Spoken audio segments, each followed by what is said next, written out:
Hey everyone, David Geisler here with NGIM. Tonight we're continuing our talk from last time about the battle for truth, but this time we're going to go a little deeper. Now, first, we're going to talk about why does truth matter?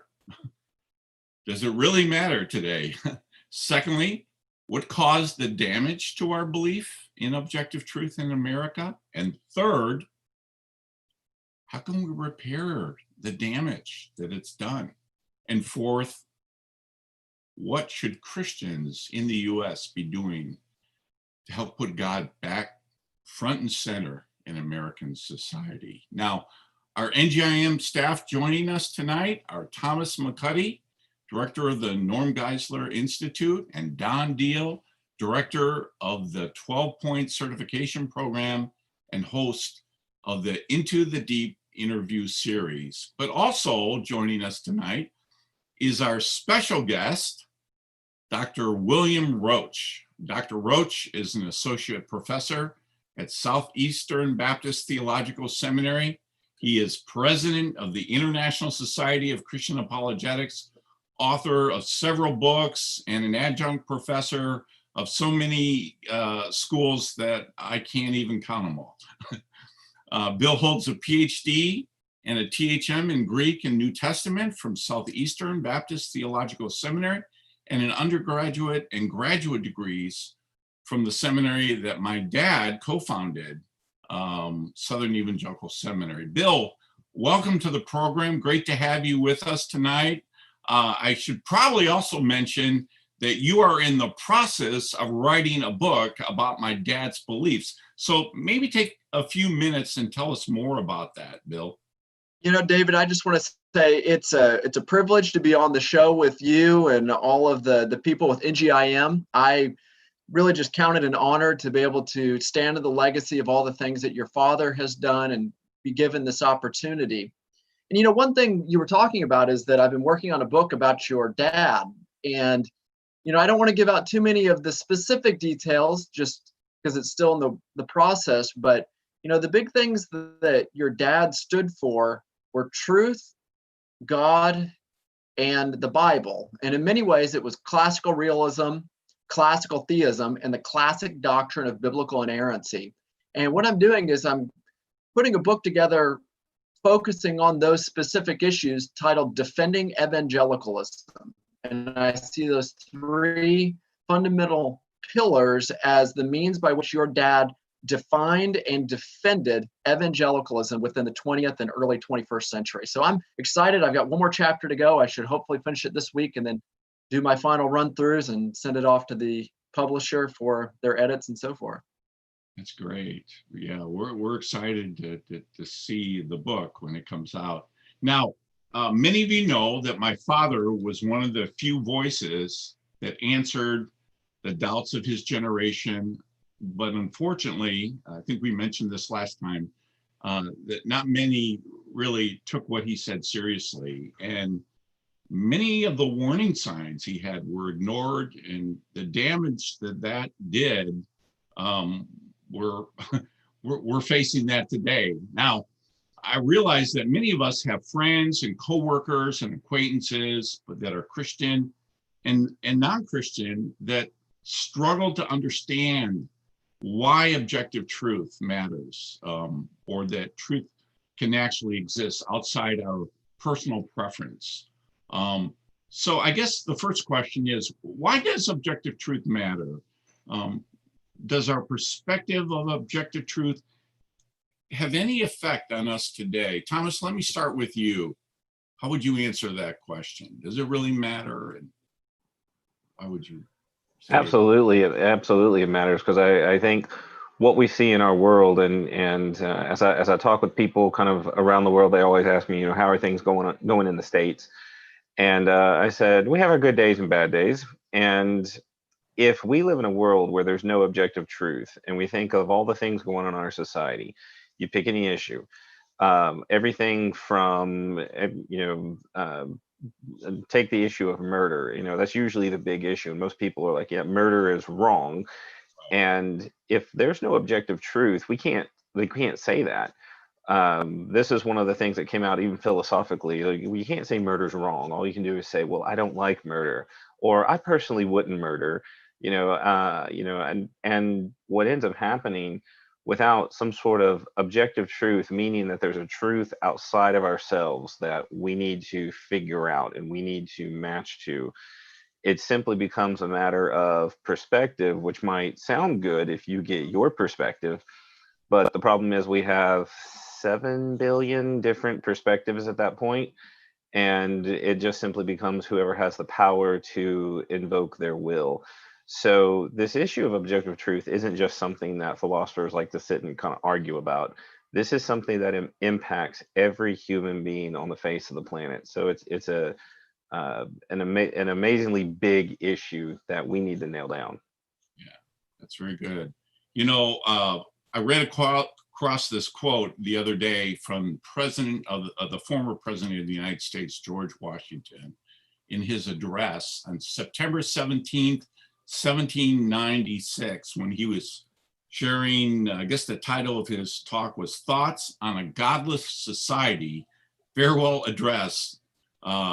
Listen to what he said. He says, of all the dispositions and habits which lead to political prosperity, religion and morality are indispensable supports. In vain would that man claim the tribute of patriotism who would labor to subvert these great pillars of human happiness. And so even our first president acknowledged the fact of how important it was that we had these pillars of religion and morality are indispensable supports. Now, to better understand kind of the damage, I think, guys, that our post-truth culture has kind of done on us, just listen to these statistics. Since 1962, teen pregnancy went up 400%. Sexual activity among 15-year-olds is up 1,000%. Teens arrested for aggravated assault is up over 300%. Violent crime up 600%. Single parent households up 100%. Depression among children, 1,000%. You getting the picture here?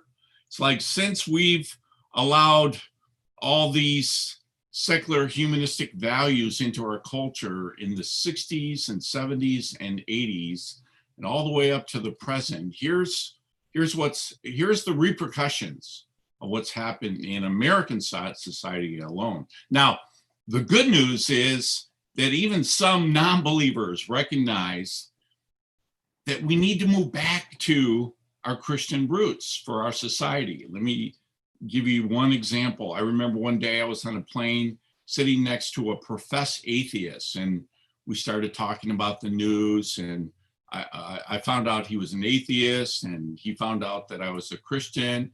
And then he said something to me that really surprised me. He said that he thought that our country was going in the wrong direction. So I asked him, well, what do you mean by that? And he said, well, I think we need to get back to our founding forefathers' values. Now think about this. This is someone who professed to be an atheist, and he thought we need to get back to our founding forefathers' values. So I said to him, you mean like Christian values? And to my surprise, he said yes. And that brief conversation led to another couple hours on the topic. And surprisingly, he was the one who wanted to continue the conversation. So it seems to me that there are more and more people that see what many of us as Christians see, and that is that we do need to get back to our founding forefathers' values if our American society is going to prosper and continue to thrive. Now, so today, to win back, the skeptics, the pluralists, the atheists, it seems to me we need to move back to embracing a Christian society and government and help them to see the logical repercussions of living in a post-truth world. So Here's the second question I want you guys to think about. What is causing all the damage to our view of objective truth? What brought us to a post-truth world? Now, obviously, it's not one major event, but it was a series of small steps.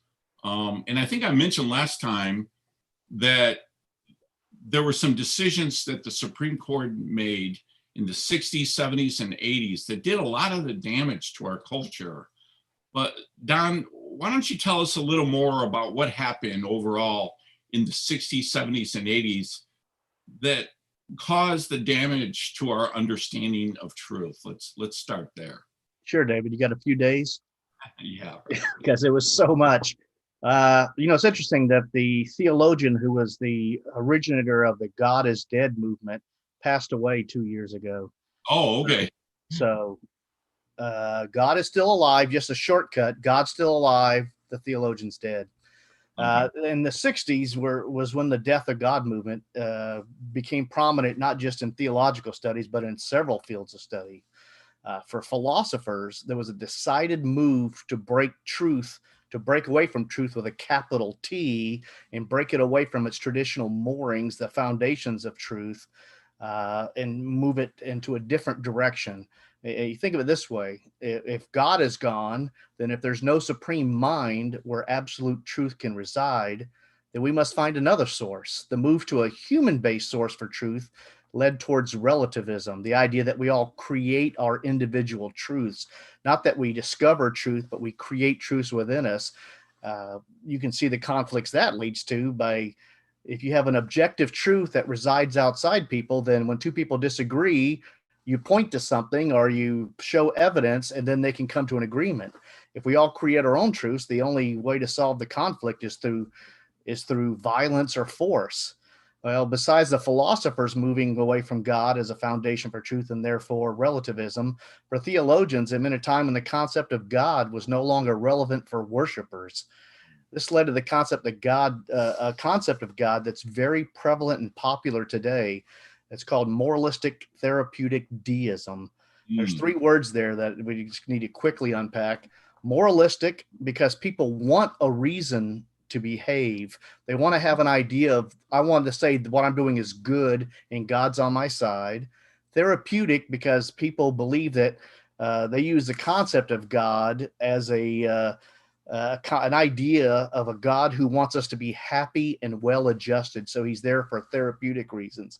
And deism, because there is a God and he made the world, but then he took his hands off. He left it alone. He's not personally involved in the everyday lives of people. So basically, the concept of a God who is transcendent and non-material and infinite in power and wisdom, that God receded to the background, and your grandfather in heaven took over for the way people conceived of God in the last 40 years. So in a world without a robust understanding of God and his nature, we're left in a world mired in materialism and secular humanism. Secular humanism meaning, meaning secular. Explain that a little more. What is secular humanism? Yeah, sorry, I kind of jumped ahead of myself there. Webster's dictionary defines secular humanism as any system or mode of thought or action in which human interest, values, or dignity predominate. That is, it's human-based. And number two, the secular part from the Latin secularum just means within time, which therefore will be within the universe, since time began with the creation of the universe. And if you want to know the motivation for this, then we can look back within this century and see the motivation why secular humanism. I mean, the Humanist Manifesto has gone through multiple iterations over the decades, but if you can look back to one of the founders, Aldous Huxley, 1937, he wrote an essay on the core beliefs of secular humanism called Ends and Means. You can look it up online and read it there. And he said something that is really revealing of their motivation. He said, the philosophy of meaninglessness was essentially an instrument of liberation. The liberation we desired was simultaneously liberation from a certain political and economic system and liberation from a certain system of morality. We objected to the morality because it interfered with our sexual freedom. So you see, as you've said many times before, people by and large believe what they believe so that they can act how they want to act. And you see right here that the honest answer of Aldous Huxley saying that the motivation for the whole philosophy is sexual freedom for him. That's right. That's right. Now, so what happened? So we decided that objective truth wasn't real. It means that, you know, morals aren't real either. And so it's kind of like we don't want to believe in any kind of morality because we don't want to be held accountable. So that's kind of why we made those decisions in the 60s and 70s. And now look at what's happened. Don, just to add on to what you said, do you know there's a book in 2015, Jen Ellis wrote a book. I've got it right here. The legal basis for a moral constitution. Now, listen to what she said about what happened in terms of the sexual revolution. She said the open embrace of the sexual revolution was completely inconsistent with divine law morality. As a consequence, in order to liberate ourselves from the commonly understood restraints of moral law, our civil law had to begin to reflect a morality other than divine law. And she goes on to point out that divine law was eventually replaced with a social contract theory under the guise of women's rights, birth control, abortion, and unplanned pregnancy alternatives to motherhood. I don't think I could say that any better. That basically, that's what happened. So when society chooses to embrace moral relativism and reject absolute truth, it leads to all these harmful consequences. And I just wish our culture could kind of look back and see, even those who don't claim to be followers of Christ, look back and see the havoc that we inflicted on our culture in the 60s, 70s, and 80s because of those decisions that we made to move away from a Christian society. So that leads to my third question. Let's talk about how do we repair the damage to American society because of all the choices that we made in the 60s through the 80s. Now, I'd like to suggest a way forward for us as Christians. I think it's a helpful way to think about this. How do we repair the damage to our society and government? And one of the things I think we need to do is we need to go back further than just in the 60s through the 80s. We need to go deeper and deal with the ideas that caused the damage in the first place. So Bill, I'm going to turn to you next. Can you explain why this is so important that we go back and we go deeper? So much of it is that not only do ideas have consequences, clearly we see this, but ideas also, they have beginnings, they have origins, they have a point and a place in which they start. And what we find is that throughout the history of ideas, you see the true, the good, the beautiful linked together. And as people start to erode on one, the others, because it's linked together like a puzzle in many ways, start to fall with it. And when we think about just the history of ideas, you see these great synthesizers who are able to overcome decay in society. For example, you know, Socrates and Plato and Aristotle, people from that time, those different academies, who were they reacting to? People like the sophists, who were the relativists of their day, people who were giving over to fictitious arguments, people who were hedonists, people who were giving over to sexual pleasure, death, all these different ideas that were floating around in society. But what did those figures do? They grounded the true, the good, and the beautiful in objective reality. But as time went on, what do we also see? those ideas started to fall by the wayside. And then you get to a figure like Augustine, and we think, what did Augustine write? And we're always thinking City of God and these other influential books. But one of his lesser known, but probably one of his best books is Against the Academicians. And in that book, he was responding to the skeptics of his day who said we couldn't have any objective knowledge. And consequently, they would also say we can't have objective truth, we can't have objective morals, we can't have objective beauty, and so on and so forth. But we see this happening over and over again. And what we found in the time of both an individual like Augustine and Aquinas, but also coming into the Reformation, was the reality of the biblical worldview being the dominant idea that gave grounding and foundation to how society should operate and function legally, practically, at the levels of the family, levels of ethics, the academy, and so forth. But what we've seen today is the complete undoing of that. So what we really need to do is that we are on this side of modernity. We realize that there are a group of people where it's almost impossible for them to think in the categories that we're thinking in. But the reality is it's not an impossibility. It's a psychological problem. And that's where apologetics comes in. And that's where truth and reality come in. They're almost like living in a society today where we've shut the lights off, right, and we're trying to navigate through the living room. And reality is going to be that wonderful coffee table we nail our toe on at 2 o'clock in the morning, because as Schaeffer said, in many ways, the way to engage this is to look at the way that people live and look at the consequences of their ideas and the way they don't live consistently with it, to return almost back to that almost Platonic synthesis that we had of the true, the good, and the beautiful coming together in a coherent Christian worldview.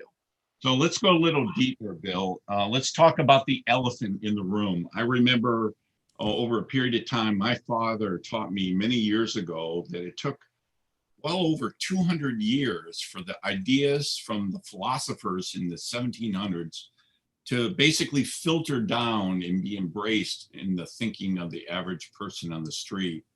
So let's talk about some of these ideas and who brought them to the table. Thomas, let me start with you. Can you talk a little bit about Immanuel Kant and how his thinking impacted our thinking today?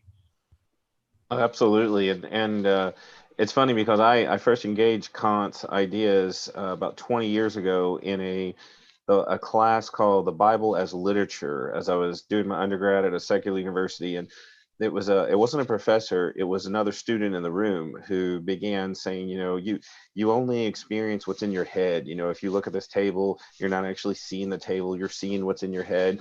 And, you can't tell that the table and what's in your head is the same thing.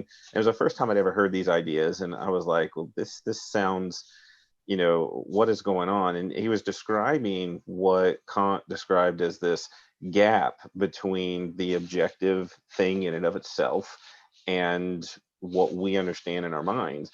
And so, again, that was 20 years ago. And many of his ideas, this idea that and the joke is you can't really know reality. You can't know the thing in and of itself. So it's all really about our perspective or our worldviews and our subjective understanding. And these ideas, like I said, 20 years ago, I never heard them from the professors. They were the students. And now you hear them in the church as well. And I believe, I could be wrong, but I think it was your dad, David, who said at a talk one time to a group of Christians, Immanuel Kant has influenced your life more than Jesus Christ.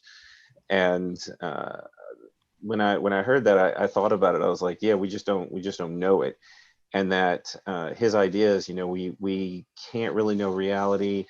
And this just led into so many places that as far as the church goes, if we've abandoned philosophy, and this is the idea, it's when people start asking, I know little children ask this, they're like, well, how do I know the purple I see is the same purple you see?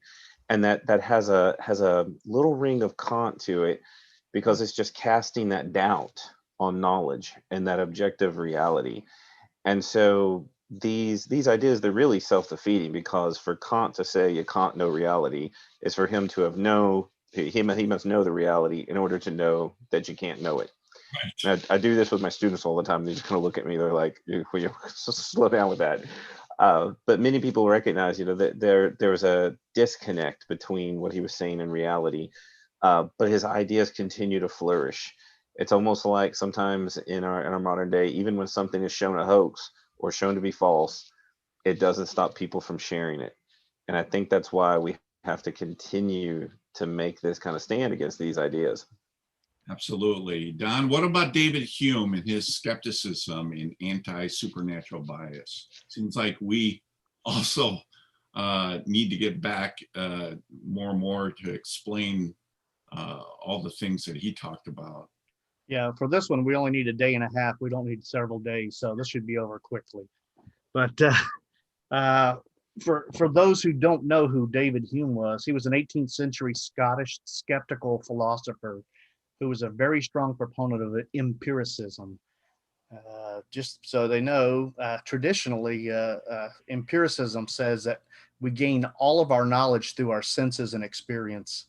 That is, that part is fairly non-controversial, but Hume took it a little further than the traditional understanding. Traditional understanding was you have these experiences and you rationally extract certain principles or certain universals from that experience, and then you can combine those into true knowledge.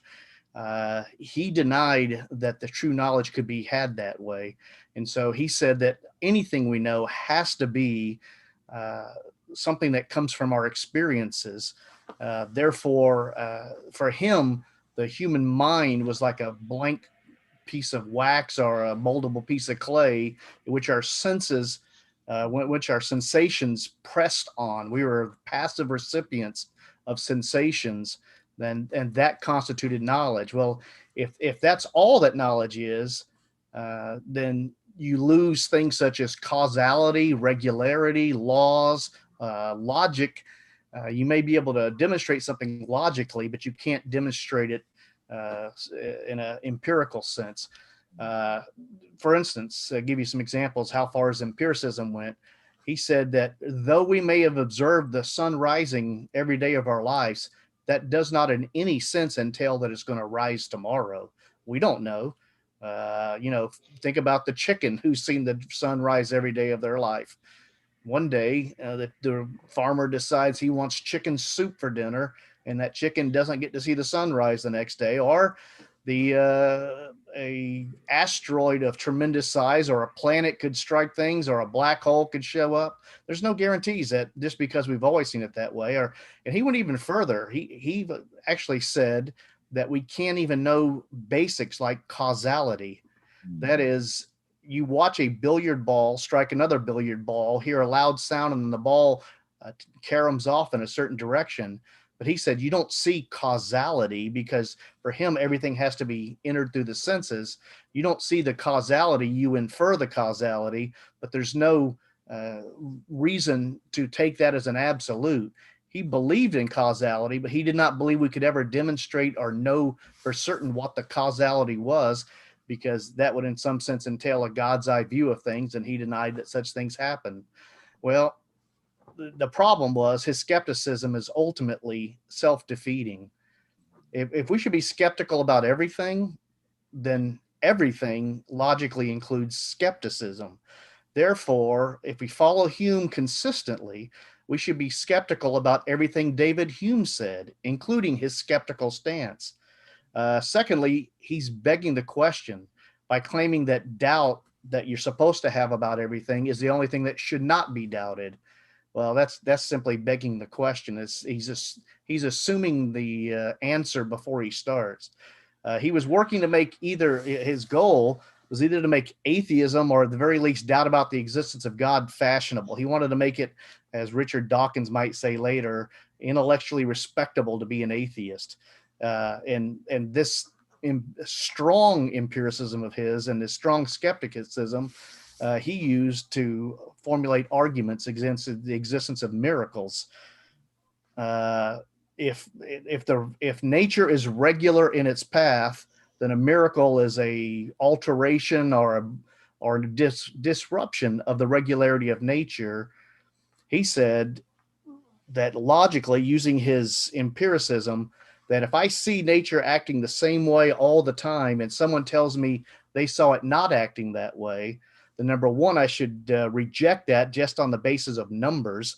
If I see it acting a certain way consistently, then if I see it 1 million times people dying and never rising, then when someone tells me someone rose from the dead, I should reject that numerically, because a wise man weights his opinions and beliefs towards the evidence, and the greater evidence is for the regular. And secondly, he rejected the testimony of witnesses for miracles as being people who are dull-witted or easily swayed or very emotional. So basically, what he did was he argued in a circle for both cases. He argued that, number one, that nature is regular. Well, if you're an empiricist, you don't know that nature is regular. All you know is what you've observed during your lifetime. You don't know that it's going to be regular tomorrow. So he's bringing in a worldview that he's rejecting to justify the regularity of nature, and then using that as an argument against the possibility of miracles. In addition, his rejection of evidence, it means that if I told him that at age 44 that I got married, by his criteria, everyone should reject that as false, because for 44 years, every day, I never said I was married today. And therefore you should reject that, because the preponderance of evidence is against it being true. If you broaden that as a criteria for knowing, then you basically lose everything. And for people who follow him, you have a skepticism and an agnosticism about everything, about any kind of knowledge. Ultimately, you have a question of your senses, you have a question of the world. You can know nothing for certain if you actually consistently follow Hume's epistemology, his theory of knowledge and how we attain it. So to answer your first question, what about humanist skepticism and anti-supernatural biases? They're self-defeating. The answer is, if we follow him and do as our good friend Brian likes to say, show the mirror of truth, that is, reflect the person's philosophy back onto their statements, it fails, like so much else. So guys, the reason why I like to talk about Hume and Kant is I find that when I'm talking to a skeptic or an atheist, that those names always come up. Those are the objections that a lot of skeptics and atheists will bring up to basically, put a wall between me and them in terms of building bridges to some kind of Christian beliefs. And I just find that Christians need to understand more and more about them so that they can know what to say about these criticisms when they come up. Now, Thomas, what about Darwinism? That's also another big fish that seems like we need to deal with on a regular basis. How would you handle kind of the Darwin's theory of evolution and the criticism that basically Darwin's theory of evolution makes belief in God unnecessary, as some of our Chinese friends in mainland China believe? I think it's funny because whereas Immanuel Kant, he said you really can't know anything. I think Darwin claimed too much knowledge in his area, because Darwinism, the main thing he added to the concept of evolution, which had been around for a long time, was his theory of natural selection.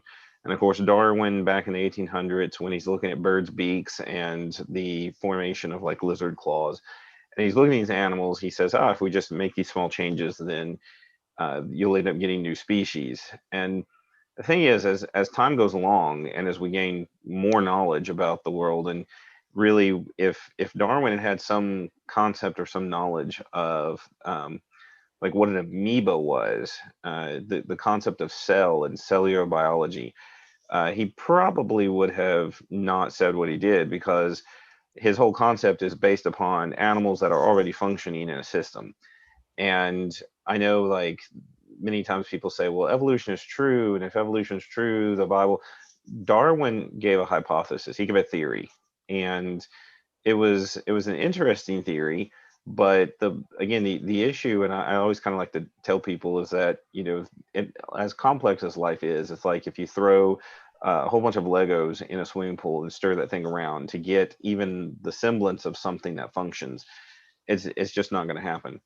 So I know many people say Darwinism, Darwin made atheists safe for the world, and that it gives them a mechanism, but it's a bad mechanism. And it doesn't explain the origin of first life. It doesn't explain how did the universe come to be this kind of place where life could first spark.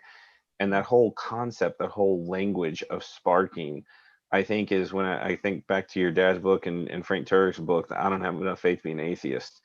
That is something that science fiction movies are made of, not what you should see on National Geographic.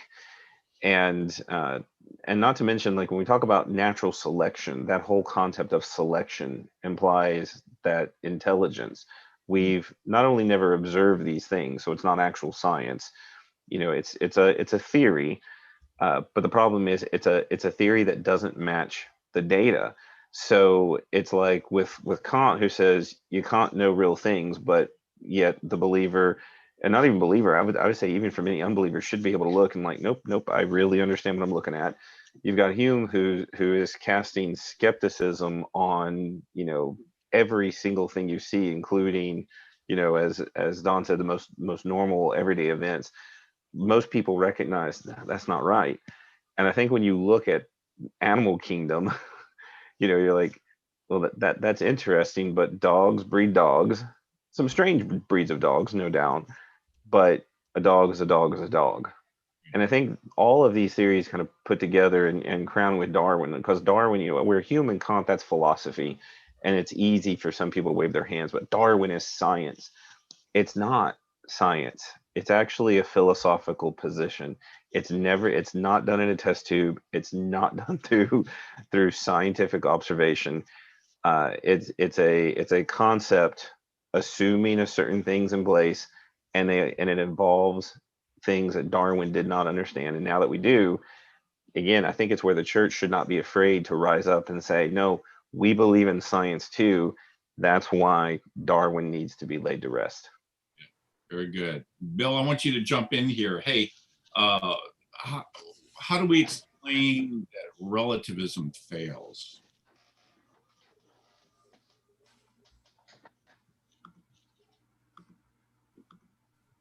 I think you need to unmute. There we go. I think I was muted there. I think one of the things we have to look at when we're trying to understand relativism is we have to understand the unity of the different ways people can be relativists and see how they function. There's what's known as like just an ontological relativism, which actually says like there's no objectives out there. There's no objective in God. There's no objective idea of truth or goodness or beauty. That's completely gone. But then there are other ones where it says, well, maybe there are objectives out there, but we just don't know them. Maybe we just can't get to them. And those are what a lot of the modern philosophers are getting at in some respects, is they're just saying we can't get to them. We have to be agnostic about them. We have to be skeptical about them. And then what they do is they apply that to either morals or religion or both. And I think what we have to realize is that, when they're making that very claim, we have to ask them this question. Well, by what standard are you telling me all of these things are actually relative? Because they're giving you an objective claim, which they're objectively communicating to you about an objective reality concerning religion, morals, epistemology, God, and everything. So the statement itself doesn't even stand up to its own criteria. It's self-defeating both on what would be like the fact of objective reality, because they're stating an objective fact, but also about whether or not we can know reality because they're claiming to know it, whether or not we can speak about morals, whether we can have any coherence of them because they're doing it, and about religion. Can we know if Christianity is true? Does it apply to religious truth? But I think there's also other issues that they run into, is that when you look at relativism, it's not only just like self-defeating at its core, but a lot of relativists, they make this false distinction between it, where they make like the objective claims about relativism, but they also smuggle in a lot of psychological reasons for it. And the most predominant argument, and I was just reading this recently, that a lot of relativists give is they don't want objective morals because it makes people feel guilty. And it's always wrong to make people feel guilty. So when you're out there talking about morals, you know, you're some esoteric Puritan that's going to put people in the shackles if you believe in these things, or you're just, you know, some old guy that's going to point your finger at somebody in these situations. And I kind of go, well, do we believe these just because of psychological reasons? Or are there more reasons to it that we can understand? I think that what we find here is that their argument ends up being practically, it falls apart because they give all of these psychological, you know, particular situations, and they say if you give up objective reality, then they're just going to be happy and they're not going to be guilty.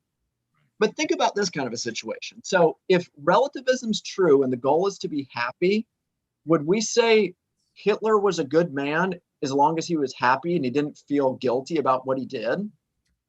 No, it's absurd. And I think what it comes down to is the practical reality is that we have to realize the psychological application of these things is the subjective aspect. The morals in these objectives are not the subjective. You can have a subjective understanding of how this personally applies to you, but it doesn't make morals subjective. Very good. And, you know, that's where the breakdown comes on a practical level, because we, in many ways, have to ask ourselves, is our conscience in many ways like a moral prophet in our lives? When we feel guilty, is that because of just psychology and something that we can just use medicine to get rid of? Or is it like pain, indicating a real problem that if you don't stop now, it's going to get a lot worse then? Let me go to the next question because we're running out of time. So guys, how do we respond to the moral challenges? Why is it better for people not to have total sexual freedom? I mentioned that, you know, people wanted their sexual freedom in the 60s, you know, if it feels good, do it, in the 70s and the 80s, and that kind of permeated and led people in a certain direction away from Christian values. So how do we help people that kind of grew up in that era understand, or maybe they didn't grow up in there, but understand how it wasn't necessarily a good thing what happened in the 60s and the 70s, and that we need to get back to more of a Christian foundation for our society, and that it will actually be more profitable and fruitful for our country to do that, rather than just keep these same ethical standards that we adopted in the 60s and 70s. Anyone can answer that. Anyone want to jump in? Well, and David, I think this goes back all the way to kind of what Bill was saying earlier with the classical tradition and truth, goodness, and beauty. That because when we jettison these things, and when it comes to sexuality, our world just focuses on the here and now, and like, okay, this makes me feel good right now. How could this be bad? But our world also is filled with things like the gyms and gym memberships, because we know that if we just keep doing whatever feels good, and in this case, eating whatever feels good and fills our bellies, there's going to be a day of reckoning that we recognize that, you know, heart disease, diabetes, these things, they're not good. So I think this is why in total sexual freedom, this is kind of what we're saying. It's like the momentary gratification is, you know, and it is designed by God, you know, to be something that is wonderful. And when we abuse that and misuse it, there's a reckoning. It destroys the family. It destroys relationship. This world is very focused on self-esteem. And again, the more that we just give away of ourselves, the more it damages self-esteem. It damages self-worth. And so this is why the world has lowered its view to just what makes me feel good now, rather than what is the good and pursuing the good. what they consider to be total sexual freedom has actually led people into bondage and severe bondage. And this is part of the message the church is trying to get out: is don't just be good for goodness sake, that we're trying to be good because we're made in an image of God. And when we stray from that, we end up damaged, broken, and separated from our Creator. And listen to these statistics. Since 1962, the number of divorces in America has increased by 250%. Suicide rate in ages 15 to 19 and 20 to 24 increased by 250%. Roughly 60% of all married people in America have committed adultery. And it kind of, the verse that comes to my mind when I think about all the things that we've done that we're ashamed of, that we wish we hadn't done. Romans 6:20 and 21 says, "For when you were slaves of sin, you were free in regard to righteousness." But then verse 21, "What fruit were you getting at that time from the things of which you are now ashamed? For the end of these things is death." And I think as a culture, if we're honest, we have to look back and see that what happened in the 60s, 70s, and 80s wasn't a good thing. And it would be a good idea for us to get back to Christian principles, Christian values for our society. And somehow we need to communicate that message to other people. So I think next, the question we need to wrestle with tonight is, how can we begin to repair this damage to our cultural mindset?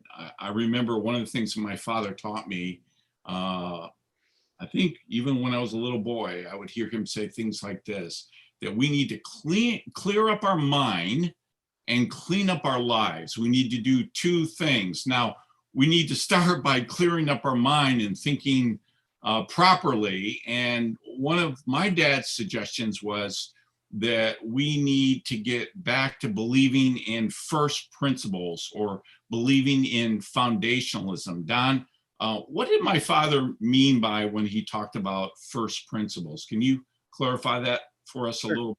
Sure, David. We've gone for several days answer to 1.5 days. Now we're down to about a couple hours. But the brief version is, first principles are truths that are not in need of further support. They are the foundation for other truth claims.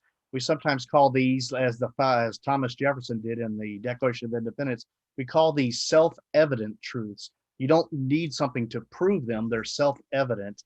And Jefferson wrote, "We hold these truths to be self-evident, that all men are created equal, that they are endowed by their Creator with certain unalienable rights, that among these are life, liberty, and the pursuit of happiness." That he was espousing a view of first principles. You don't need to explain why we have the right to life, liberty, and the pursuit of happiness. That's self-evident. There's no foundation for it. He doesn't go following Hume. He's not looking for examples in nature to prove his point. So first principles are those principles that we need as a foundation for further reasoning. A few examples I think might help to of first principles of ideas.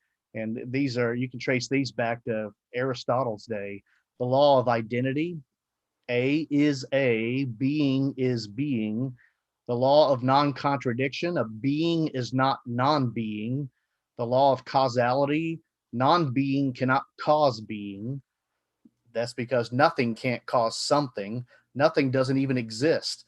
When people talk about a self-caused universe, it means, what they're saying is, the universe existed before it existed and caused itself to exist. Well, that's just simply incoherent nonsense. So those sorts of things, the law of identity, law of non-contradiction, law of causality, those are first principles that don't require further support. They are just self-evidently true. And then you can build from there other principles and other truths based on that. They're the laws by which our minds operate correctly. Good. So we're running out of time. So Bill, I want to go a little deeper. In your opinion, I want you to try to clarify something for me. What separated my father's apologetic approach from many predominant evangelical approaches? We've been talking about this principle of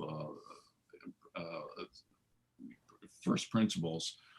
How did his view differ from these other views?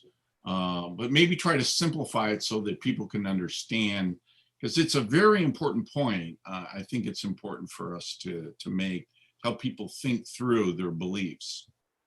I think one of the key distinctions that made your father unique amongst 20th century evangelicals was his robust commitment to philosophical realism.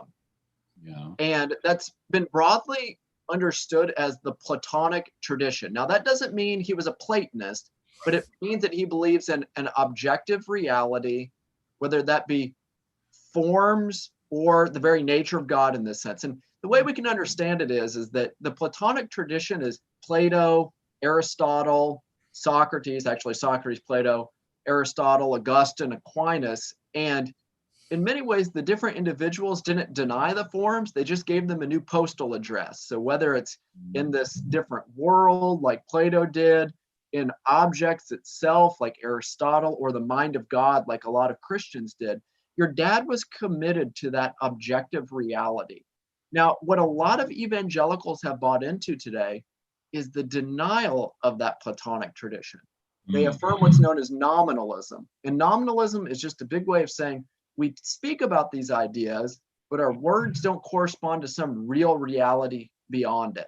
So that they're useful fictions. They sound good, they look good, but we all know they're not really true.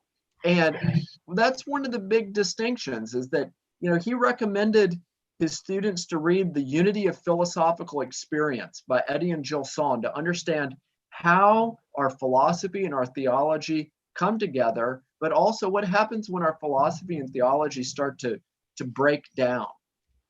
And, you know, in many respects, when we look at it, he was not committed to nominalism. He didn't follow into the post-Kantian turn. He wasn't an analytical philosopher. So in that respect, he was dealing with a robust system based off of reality with first principles that give us this idea that truth about reality is knowable. Because of that, we have these ideas of these first principles that don't exist from just happen chance, but because they reside in the very nature of God. And because of that, we can know God, and we can know the nature of God, and we can deduce the attributes of God. So he's not just giving us this general idea of God, he's giving us the robust God of classical theism that's based off of classical realism. And he defended that within classic evangelicalism. That's great. Now, guys, we're running out of time, so let me just get to this fourth question. What should Christians in the United States do to put God back front and center in American society? So to answer this, first of all, I want us to listen to a video clip of what my dad said about what Christians need to do to work to uphold Christian values in our government. Let's watch this video clip here.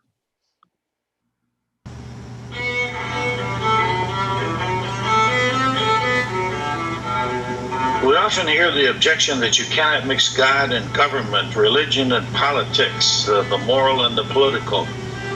My response to that is, why not? Our founding fathers based government on God and encouraged both religion and morality. By encouraging Christians to vote their conscience, we're not establishing a national religion, which the Constitution forbids, but only encouraging religion in general, which the Constitution promotes, and morality in particular, which the courts have upheld. Good morals are the basis of good government, and without morality, civil government is not civil. Government without God is godless. Government without religion is irreligious or anti-religious. Government without morality is amoral or immoral. Look at Russia, China. James Madison, the father of the U.S. Constitution, said, before any man can be considered a member of civil society, he must be considered a subject of the governor of the universe. That's the father of the U.S. Constitution. Our founding fathers did not hesitate to mix God and government. The Pilgrims did in the Mayflower Compact. They said their purpose was to propagate the gospel, and they came in the name of James, King James, the defender of the faith. The Declaration of Independence, our birth certificate, mixed God and government. It talks about creator, creation, and God-given moral absolutes. The U.S. Constitution came later, and it was based on the Declaration, and every state has had to agree with the Declaration of Independence to become a state. The Northwest Ordinance in 1786 said, religion, morality, and knowledge being necessary to good government and the happiness of mankind, schools and the means of education shall forever be encouraged. We must mix God and government. We must mix the moral law with our civil society. By promoting good government, we are not establishing religion, but establishing morality. The Constitution only forbids establishing a national religion, not a national morality. We've always had a national morality. It's been the Judeo-Christian morality. When the Supreme Court ruled against polygamy, it referred to the fact this was a Christian nation. Congress, the federal government, shall make no law concerning the establishment of religion nor prohibiting the free exercise thereof. We must encourage religion in general in our society and promote morality in particular. We're facing a decision, maybe the most important decision in our life. In a couple of weeks, we're voting as Americans on who will lead this nation for the next 4 years. How should Christians vote? Well, we cannot endorse a particular candidate or a particular political party, but we can say this. We should vote morals over money. We should put our spirituality over our economy. Most Christians vote their purse, not their principles. If we're going to change America, we have to start at the basis. We have to start where our founders started, giving recognition to God Almighty, and vote morals over money and principle over party, and vote life over death. Ask yourself this: which candidates are in favor of life? Life from conception right on till natural death. Which candidates oppose that? Vote for life. If you're not alive, you don't have any rights. The right to life is the right to all other rights.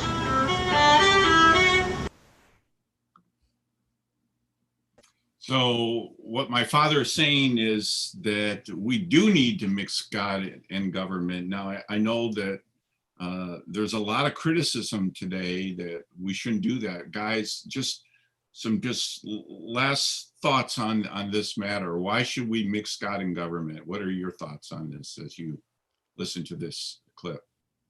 David, for me, if we don't know who we are as people and we don't know our place in the universe, how do we decide the structure of our society? It's all established upon a certain hierarchical understanding of the universe. If we don't have that, then, for instance, there's so many people today concerned about human rights. Well, what's a right? Is it something the state decides?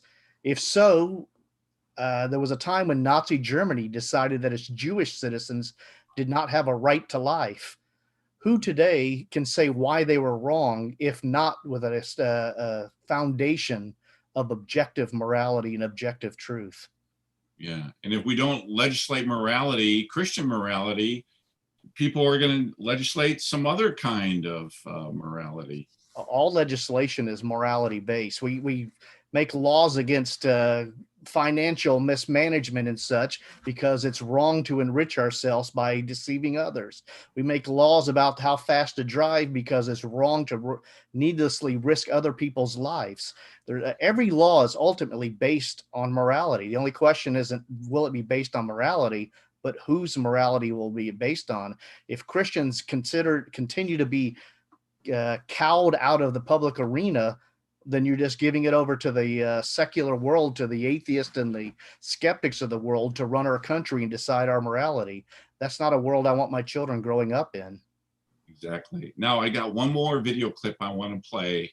And this is like in my dad's debates, when he would debate people, he would recite this poem at the end of the debate just to remind people of why believing the truth about God and about Christianity, why is that so important in our culture today. Let's just watch this video clip.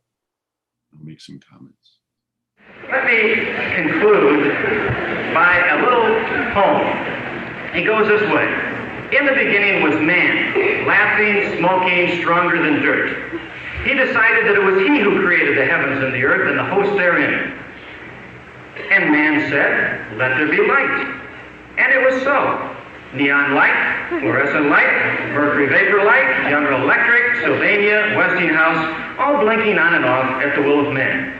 And man saw the abundant light and said to the host assembled enough, live better electrically. And man called the light Commonwealth Edison. And he called the dark power outage. And man said, let the earth bring forth green things. And it was so.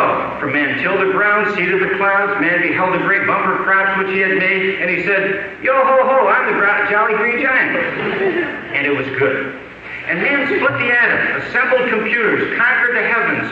Man called the heavens space, and the earth he called ground control. But man gazed into space, saying, let there be voices to sing my praises. And it was so, for there came Telstar, Early Bird, and Lunar Orbiter. And man heard the voices which he had made, and he nodded, A-OK. Then man said, let us make God in our image, and after our likeness, and let him have dominion over an hour on Sundays. And it was so.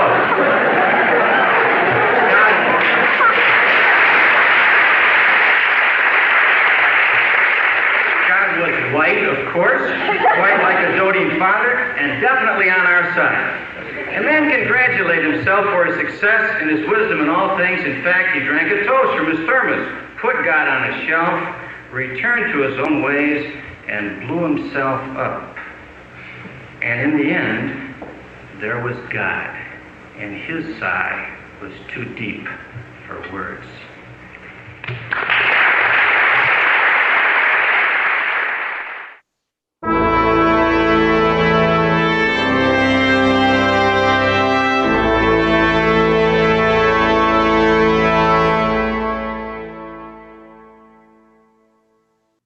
A very sobering poem, wasn't that? You know, my father used to quote Mark Twain, who said this: it's not the parts about the Bible I don't understand that bother me the most. It's the parts about the Bible that I do understand that bother me the most. Personally, it bothers me that I seem to be callous about all those who are separated from God for all eternity. And it bothers me that at times I seem such a flawed human being. But I also know I can't make those changes on my own. In fact, the Apostle Paul talked about this in Philippians 2:13. He said, it's God who's at work in us, both to will and work his good pleasure. So God's the one that's got to do the changes in my life and in your life. And only God can make those changes in our life collectively, so that not only we personally can change, but as a country, we can change as well. But we have to make that decision to turn to him. I mentioned before that my father exhorted all of us who are followers of Christ to clear up our mind and clean up our lives. And I just want to close with this scripture verse. Hebrews 9:27 says this: it is appointed for man once to die, and then the judgment. So where should we be placing our priorities? What is it time for you and I to do? From all of us at NGIM, good night.